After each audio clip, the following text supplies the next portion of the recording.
na magdeklara ng mga mabubuting bagay, mga kapatid, because whatever you declare, yun po ang nagmamanifest sa buhay ng bawat isa sa atin. Sabi natin, thank God, I am prosperous. Pananampalatayaan mo, because I'm blessed by the Lord.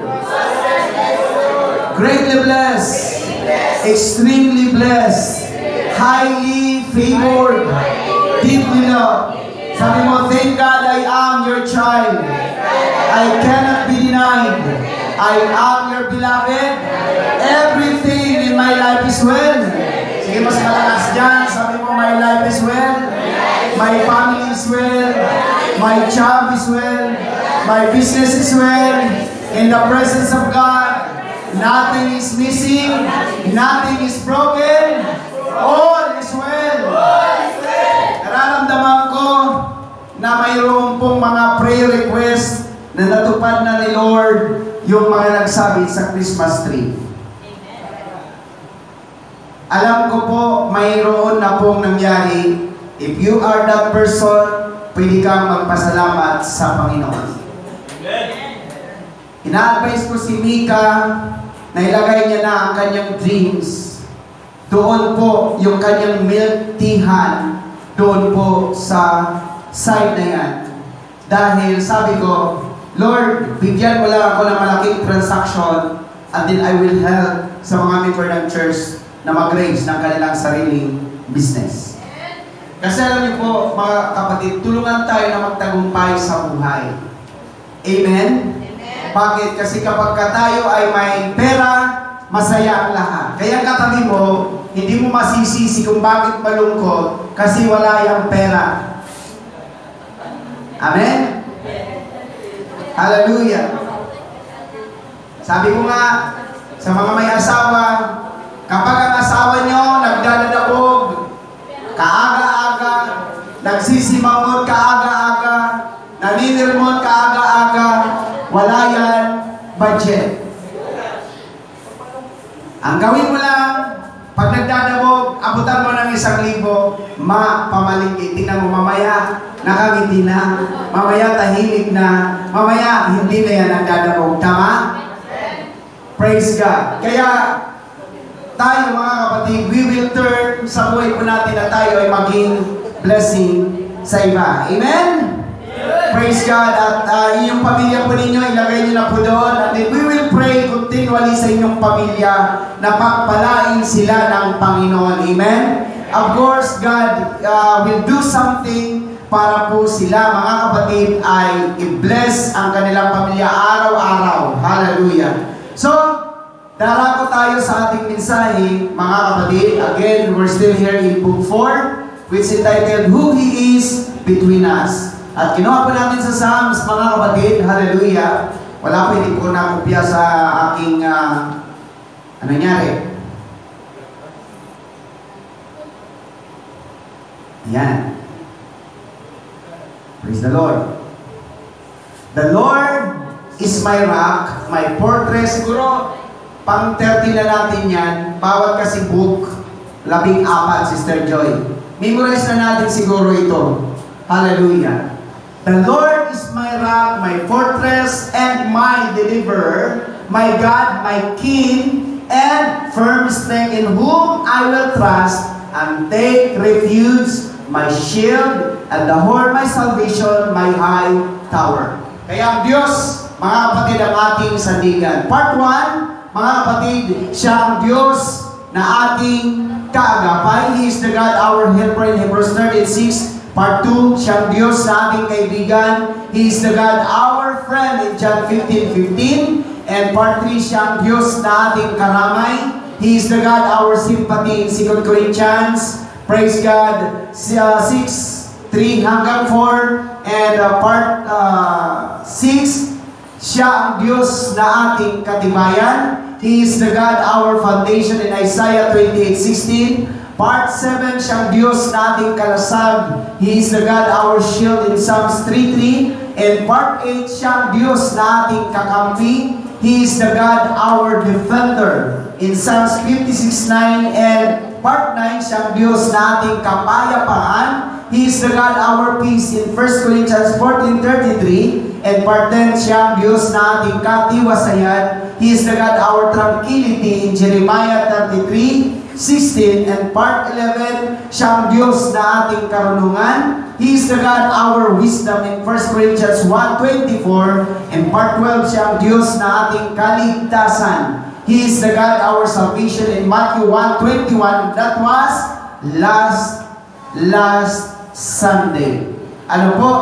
Talakay tayo, mga kapatid, ng inacronym natin ang salitang SHARP. We obtain salvation through speaking, through Holy Spirit, through adoration, through reliance, and through prayer. Kaya pag nagsasalita tayo ng mga positibo, nilagipang pa tayo ng Holy Spirit, sumasamba tayo, nagtitiwala tayo, nananalangin tayo, then we will have salvation in life. And today, brethren in Christ, we're now here in part 13. Siya ang Diyos na ating katubusan. He is the God, our redemption.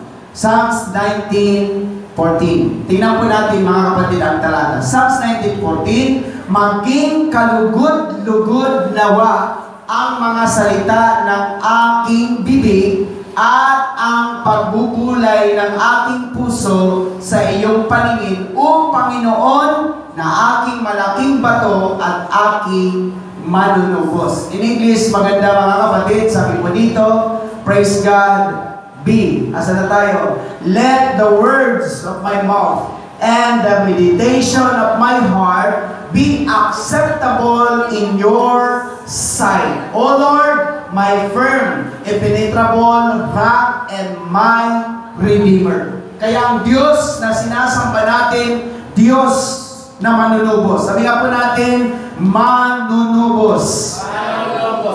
Hallelujah. Ang salitang manunubos, mga kapatid, praise God, ito po ay may kinalaman sa salitang sanla. Praise God, na ang isang sanla, kailangan mong tubusin para makuha mo uli ang bagay na iyong isinanla. At yan po, kinuha ang salitang redemption. Tayo dahil sa kasalanan na isanla tayo sa kapangyarihan ni Satanas. At nasa pudir tayo ni Satanas at nakasanla tayo sa Kanya. What the Lord Jesus Christ did, binayaran ang pagkakasanla sa atin ng Kanyang dugo, at ngayon, tayo ay niredeem ng Lord, at tayo ngayon ay pag-aari muli ng ating Panginoon. Naiintindihan niyo ba, mga kapatid? So, tingnan natin ang redemption. Praise the Lord. Bringing us back to the original position. Dahil nagkasala si Adan na wala ang posisyon. Alam niyo po ang posisyon ng tao, tayo may kapangyarihan eh. Everything will obey us. Diba? Sabi niya, ibibigay ko sa iyo ang lahat, and I will give you authority and dominion sa lahat. And then bringing us back to the original condition. Alam niyo po, ang tao wala naman sakit eh. Ang tao wala naman talaga dapat nararanasan ng kahirapan, karamdaman, maganda ang kondisyon ng tao. Pero naman kasala na wala ang condition. And now, the Lord is bringing us back to the original condition and bringing us back to the original being. Ang tao hindi nilalang ng mga kasalanan. Adam was created holy and righteous. Hindi nilalang si Adan ng mga kasalanan. Si Adan nagkasala, but he was created holy and righteous. That is the original being ng tao. Sabi mo sa katabi mo, hindi ka makasalanan.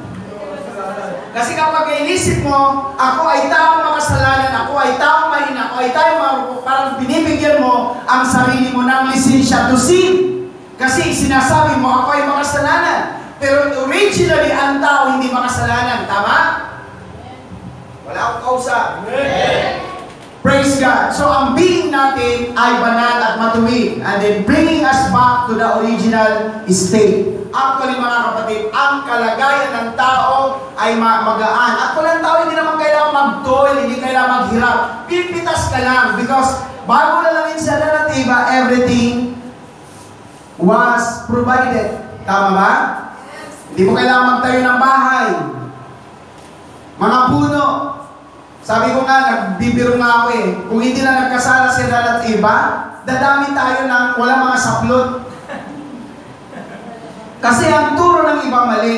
Doon daw nagkaroon ng kasarian ang lalaki at babae nung magkasala. Mali.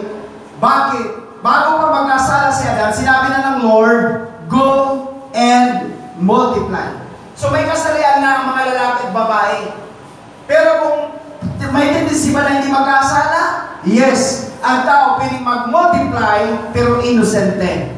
Kaya nga sabi ko nga, walang mga building, lahat tayo parang si Tarzan at saka si hubot-hubad na walang sasabi, oy, ano ba yan? Diba? Walang mga malicious ang tao noon, praise God, hallelujah. Because innocent ang tao. Kung paano isang bata walang kamalayan sa mga bagay-bagay, ganun dapat ang tao. Biri mo na dami ang tao, Sister Joy. Sasamba tayo sa Diyos. Ako walang pangangaral, nagsusamba. Nakikita ng hubot-hubad. Nakikita ko rin po yung hubot-hubad. Imagine ninyo, lahat sumasamba kay Lord ng hubot-hubad. O sabi naman ng iba, parang ang pangit. Yan na nga eh. Kaya ang tao naging makasalan, naging malisyuso, naging conscious sa kasalanan. Amen? Okay, so ibabalik tayo ng Diyos sa ating original position, sa ating, original condition, original being, and original state. Okay, basa tayo. Sabi po ng Bible, 1 Corinthians 1:30, datapwat sa Kaniya kayo'y nangasa kay Kristo Jesus, na sa atin ay ginawang karunungan mula sa Diyos at makakatuwiran at kabanalan at katubusan. Sabi sa English, but it is from Him that you have your life in Christ Jesus, whom God made our wisdom from God, revealed to us a knowledge of the divine plan of salvation, previously hidden, manifesting itself as our righteousness, thus making us upright and putting us in right standing with God. May karugtong yan, hallelujah, and our consecration, making us pure and holy, and our redemption. Pag sinabing redemption, providing a ransom from eternal penalty for sin. Pati yung ginamit, ransom. Yung ransom, yung yung kinidnap, humihingi ng ransom. Para makuha ang kinidnap, kailangan magbigay ng ransom. Kaya yan ang ginawa ni Satanas sa ating kinidnap tayo, then the Lord give the ransom, kaya tayo ngayon ay parumbalik kay Lord. Next, praise God, hallelujah. Luke 1:68, purihin ang Panginoon, ang Diyos ng Israel, sapagkat Kanyang dinalaw at tinubos ang Kanyang bayan. Praise, blessed, praised, and extolled, and thanked be the Lord, the God of Israel, because He has come and brought deliverance and redemption to His people. Kaya maliwanag na si Kristo ang ating manunubos, tama. Beside Jesus, wala na po. There is no other name na pwedeng maging manunubos ng sangkatauhan kundi ang ating Panginoon Jesus. Next, mga kapatid, hallelujah. 1 Peter 1:18 and 19. Sundan po ninyo para naintindihan natin ang isa na inyo nalalamang kayo'y tinubos, hindi ng mga bagay na nangasisira ng pilak o ginto o kayamanan mula sa inyong walang kabuluhang paraan ng pamumuhay na ipinamana sa inyo ng inyong mga magulang, kundi ng mahalagang dugo, gaya ng sa korderong walang kapintasan at walang dugis, sa mga bagay ang dugo ni Kristo. Sabi po sa English, mga kapatid, hallelujah, you must know, recognize that you were redeemed, ransomed, from the useless, fruitless way of living inherited by tradition from your forefathers, not with corruptible things such as silver and gold, but you were purchased with the precious blood of Christ the Messiah, like that of a sacrificial lamb without blemish or spot. Kaya mga kapatid, tayo ay binayaran ng mahalagang dugo ng ating Panginoong Hesukristo para tayo ay magkamit ng katubusan. Okay, next verse. At siya'y nangag-aawitan, at sila'y nangag-aawitan ng isang bagong awit na nagsasabi, ikaw ang karapat-dapat na kumuha ng aklat at magbukas ng mga tatak nito, sapagkat ikaw ay pinatay at tinubos Binili mo sa Diyos ng iyong dugo ang mga tao sa bawat angkan, sa bawat wika, sa bawat bayan at bansa. Tingnan niyo po mga kapatid na binili sa bawat angkan, wika, bayan at bansa. Waray, Ilocano, Kapampangan, Bicolano, di ba? Do you know how to speak English? Nakatatawa ka pa magtaram? Praise God. Hallelujah. Marunong ka pa ba magsalita? Sa Kapampangan, biyasa ka pa ba magsabi? Hallelujah. So, ang dami. Praise God. Tinubos, binili. In English, praise God. Hallelujah. Now, they sing a new song saying, "You are worthy to take the scroll and to break the seals that are on it. For you were slain, sacrificed, and with your blood you redeemed, purchased men unto God from every tribe and language and people and nation." Kasama dyan ang Pilipinas. Palapakan po natin ang Panginoon. Okay, isa pa ho, mga kapatid, praise God, hallelujah. Okay, next, Hebrews 9:12, at hindi rin naman sa pamamagitan ng dugo ng mga kambing at ng mga bulong baka, kundi sa pamamagitan ng kanyang sariling dugo ay pumasok na minsan magpakailanman sa dakong banal na kinamtan ang walang hanggang katubusan. Sa English, He went once for all into the Holy of Holies of heaven, not by virtue of the blood of goats and calves, by which to make reconciliation between God and man, but His own blood, having found and secured a complete redemption and everlasting release for us.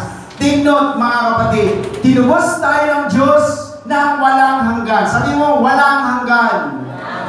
Hallelujah. Hindi tayo tinubos sa dugo. Kaya kahit anong gawin yung pagpapasan, di ba nung nakaraan, nagpapasa ng cross, nagpapalo sa sarili, nagsusugat sa sarili, nagmamanata, praise God. It will never redeem you. Only Jesus can redeem us. Amen? O sabi mo nga, redemption, verse, bago tayo pumunta sa mga punto. Next, hallelujah, Nehemiah 1:10, ang mga ito nga'y ang inyong mga lingkod at ang iyong bayan na iyong tinubos sa pamamagitan ng iyong dakilang kapangyarihan at sa pamamagitan ng iyong malakas na kamay. Hallelujah. Now, these are your servants and your people, whom you have redeemed by your great power and by your strong hand. Kaya, hallelujah, ang Diyos ang nagligtas sa atin. Amen? O kaya, tingin kayo, ang katubusan ay sa pamamagitan ng dugo ni Jesus at sa pamamagitan ng kanyang kapangyarihan. Sino po gusto makaranas ng katubusan? Hallelujah. Okay, unang punto, mga kapatid. Praise God. First point tayo. Hallelujah. Okay na? Attribute number 1, Jesus Christ redeemed us from fruitlessness. Bago natin basahin ang talata, sino sa inyo ang nagtatrabaho na walang natitira? Kulang na. May nakausap ako, Pastor, nung wala akong trabaho, wala akong masyadong utang. Pero nung magkatrabaho ako, dumami ang aking utang. Bakit kaya? Praise God. Bakit fruitless? Masipag naman ang asawa mo magtrabaho. Araw-araw naman pumapasok. Hindi yung ma-absent. Bakit kulang? Fruitless. Bakit? Mga kapatid, basa tayo ha? Sabi niya, na inyong nalalaman, kayo'y tinubos, hindi na mga bagay na nangasisira ng pinagginto mula sa inyong walang kabuluhang paraan ng pamumuhay na ipinamana sa inyo ng inyong mga magulang, kundi ng mahalagang dugo, gaya ng sa korderong walang kapintasan at walang dugis sa makatuwing bagay ang dugo ni Kristo. Sabi mo, mababasa natin ng fruitless English. Hallelujah. Sabi niya, you must know, recognize that you were redeemed, ransomed from the useless, fruitless way of living inherited by tradition from your forefathers, not with corruptible things such as silver and gold, but you were purchased with the precious blood of Christ the Messiah, like that of a sacrificial lamb without blemish or spot. Pero bago tayo magpatuloy, medyo emphasize natin, from the useless, fruitless way of living. Huwag kayong magagalit sa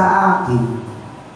Kaya kulang pa kasi hindi nababago ang paraan ng pamumuhay. Wala akong kausap. Hallelujah. Ang mga Pilipino, naiinis ako sa mga Pilipino, sinasabi walang pera, mga mahihirap, pero maghapon na sa inuman, nakakapag-inom, walang pera yan, walang pambili ng pagkain, walang pambili ng ulam, walang pambili ng pagkain, pero nag-iinom. Basta sinasabi walang pera, walang pambili ng pagkain, walang pambili, walang pagkain sa sugalan. Kaya walang umaasinso sa Pilipino kasi yung way of living hindi nababago. Kaya kita nyo ang pamilya nyo, hanggang ngayon dyan pa rin, naandyan ang pamilya. Pag-aralan nyo po, walang nabago, kahit nagsipak ang asawa mo, nagsipak si kuya, tumutulong si ate, hindi nababago kasi ang way of living hindi nabago. We must change the way of living. Ako po, sabi ko nga, pwede naman ako mag-birthday ng walang handa. Papalo pa rin naman ang edad ko mataas. Kasi mga Pilipino, bongga, one-day millionaire, handa tayo ngayon, utang dito, utang doon para masiyahan. Ang mga tao nasiyahan, busog, na napakain, pero pagkatapos ng kainan, sino ang mamumroblema? Ikaw. Kung ang kasya ng budget, tuyo tayo. Amen? Amen.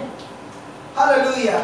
Way of living. Kaya nga sinasabi ko sa business, sa coach ko ng business, pag-aralan mo, ang pumapasok sa'yo, ilagay mo, kailangan ang pumapasok sa'yo, o lumalabas, dapat hindi po mataas doon sa pumapasok. Kung ang pumapasok 1,000, dapat ang lumalabas nasa mga 800 lang, para 200 savings. Ano yung mangyayari? Trabaho ng trabaho, walang naiipon, sakto lang. Paano kung namatay na yan? Paano kung tumanda na yan? Hindi nangatay. So, baguhin natin ang way of living. At ang sikreto ng magandang buhay, mag-born again lang. Pag na-born again ang mama mo, hindi na magsusugat. Pag na-born again ang mama mo, hindi na iinom. Asa mo sa buhay?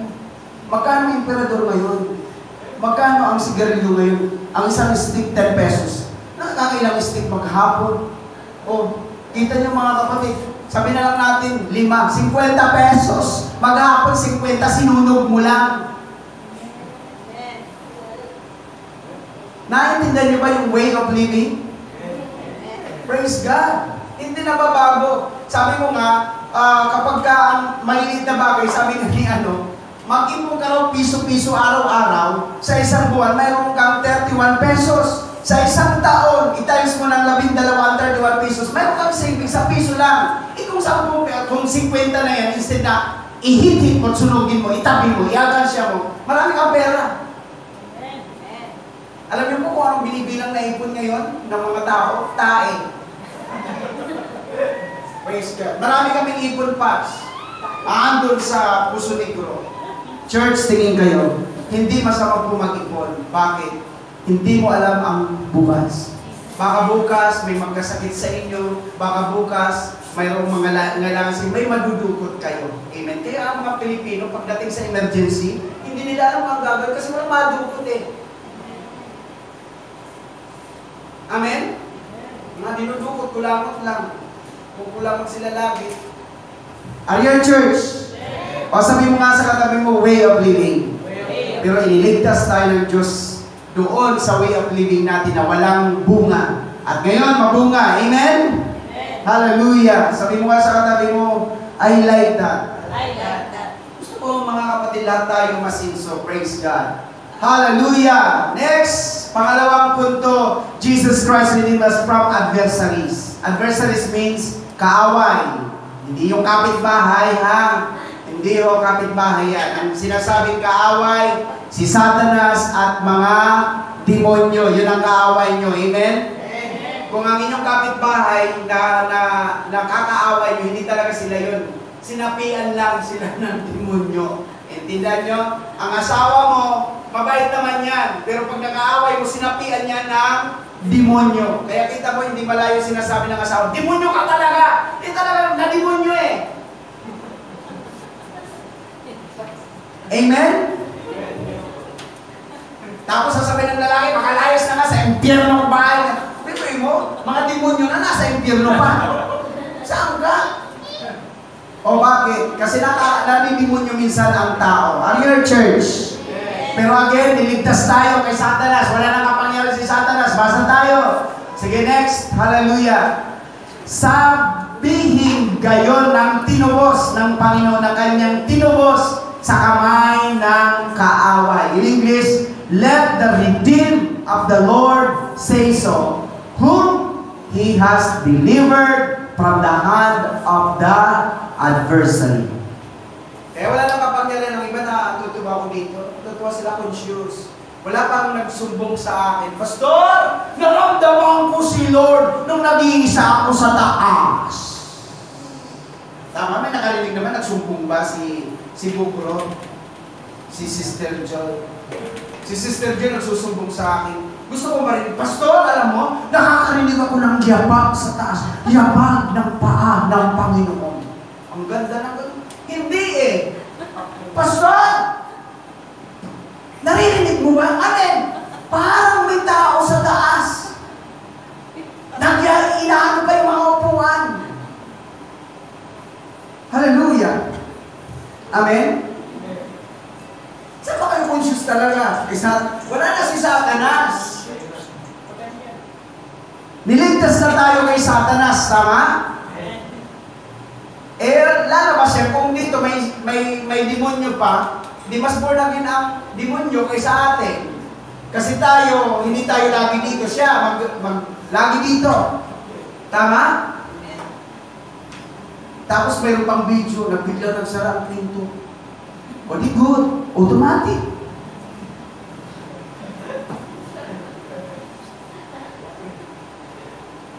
Alam niyo po yung mga conscious sa demonyo, nilalaro lang kayo ng demonyo, tama? Sabi ko nga dyan, sa mabuting ngayon, Sister Joy, wala nang manggahan dyan na daanan eh.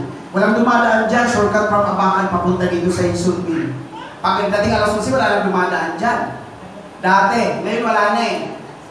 Praise God, dumaan ako. Ano sinabi ko? Magsitabi kayo. Dumadaan ang anak ng Diyos. May you have the authority. Ba't ikaw matatakot sa kanya? Dapat ikaw katakutan. Kasi mas mukha kang... Hallelujah. Hindi ko na tinuloy ha. Praise the Lord. Dapat tayong katakutan. Amen? Kasi niligtas na tayo and we have that authority. Kaya dapat pinapalayan. Kaya Sister Joy, pag naman nakakarinig ka ng yabag dito sa taas, kasi nasa baba, hindi natin masisi, nasa baba sila eh. Hallelujah. Pag nakakarinig ka ng yabag, sasabihin mo lang, hoy, magsitahimik kayo dyan sa ngalan ni Jesus.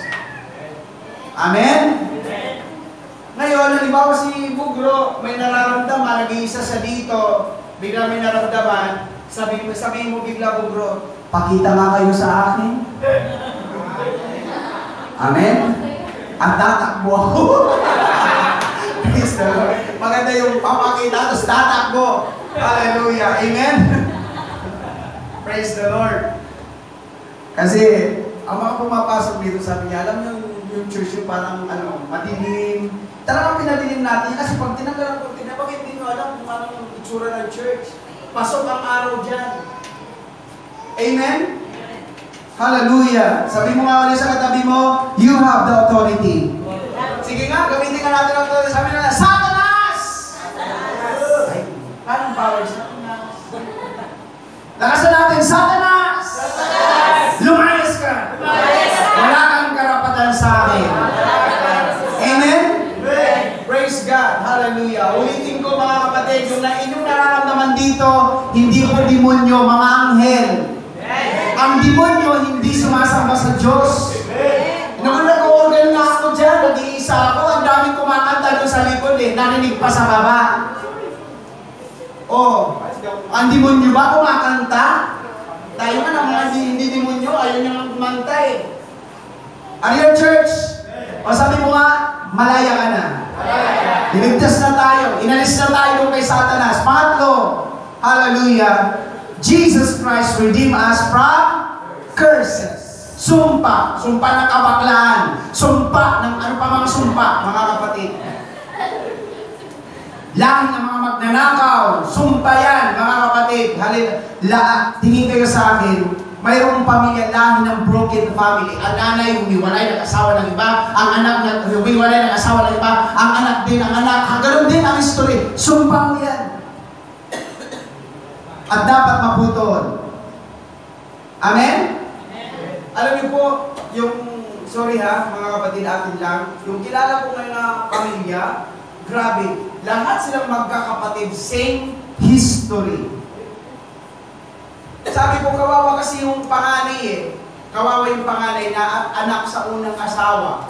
Kasi iba ang pagtrato ng pangalawang asawa doon sa kanyang hindi tunay na anak sa magiging tunay na anak.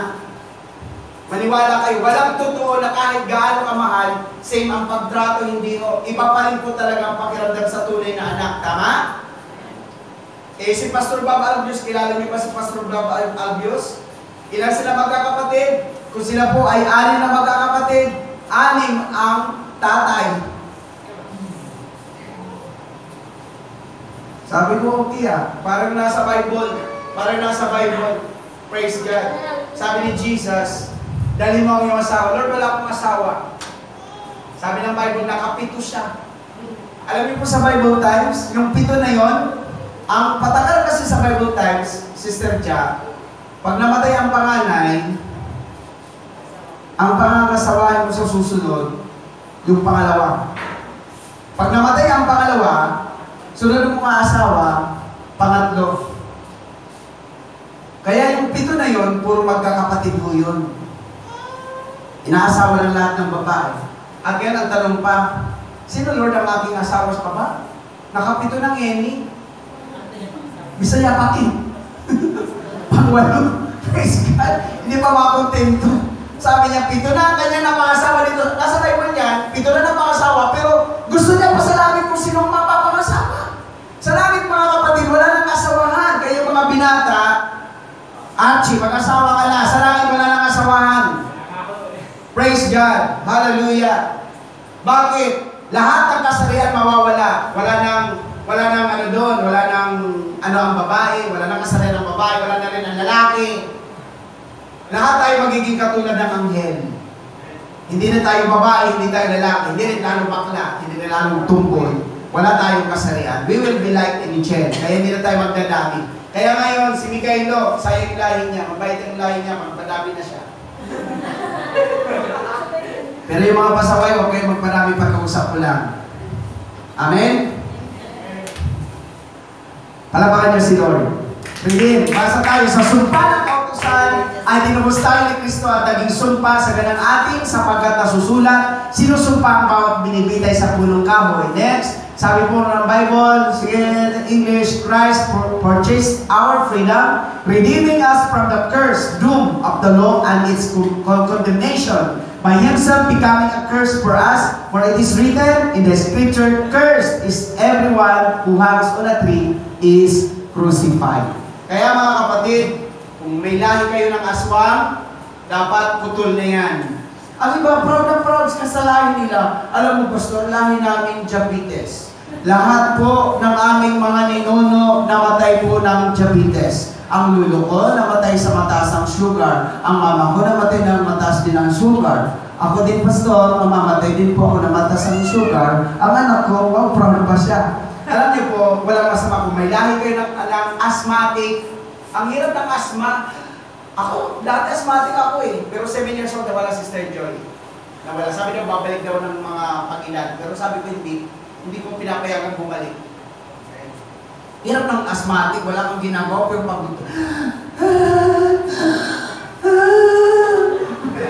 ang hirap na nga praise God. Sabi ko, laki naman ng lalamunan, bakit? Ang hirap huminga. Praise God. Iyan po ay sakit. Ibig sabihin, course, kailangan magputol. Kailangan, sabi mo, Lord, hanggang dito na lang yan. Kung langin yung high blood, Hanggang dito na lang. Tama? Putulin. Amen? Palapakin natin si Jesus. Next. Natanda niyo po ba? Attribute number 4, last, Jesus Christ redeemed us from trespasses. Hallelujah. Basa tayo. Praise God. Ephesians 1:7, na sa Kanya ay mayroon tayo ng ating katubusan sa pamamagitan ng Kanyang dugo, nakapatawaran ng ating mga kasalanan ayon sa kayamanan ng Kanyang biyaya. Maganda sa English, praise God. In Him we have redemption, deliverance and salvation through His blood, the remission, forgiveness of our offenses, shortcomings, trespasses, in accordance with the riches and the generosity of His gracious favor. Tingin kayo, lahat ba ng kasalanan pinatawad na, Sister Joy? Yes. Past, present, future. Sabi ng iba, Pastor, pwede siguro yung past at saka present, pero yung future hindi. Bakit? Nung panahon si Jesus na namatay sa cross, we were in the future. Tama? Kaya yung ating, pero hindi yung lisensya na gumawa ka ng kasalanan. Anticipated ni Lord na magkakamali ka at nagbigay na siya ng advance. Nakapatawaran ng ating kasalanan. Palapakan natin si Jesus. Kaya si Lord, praise God, hallelujah. Next, last, sabi niya, Jesus Christ redeemed us from fruitlessness, adversaries, curses, and trespasses. We acronym the word fact. Ano daw? Baka magkamali ka dyan. Praise the Lord. Amen? Okay, last verse. Praise God. Sa iyong kamay, inahabiling ko ang aking diwa or espiritu. Iyong tinubos ako, O Panginoon, ikaw na Diyos ng katotohanan. Sabi ng English, praise God.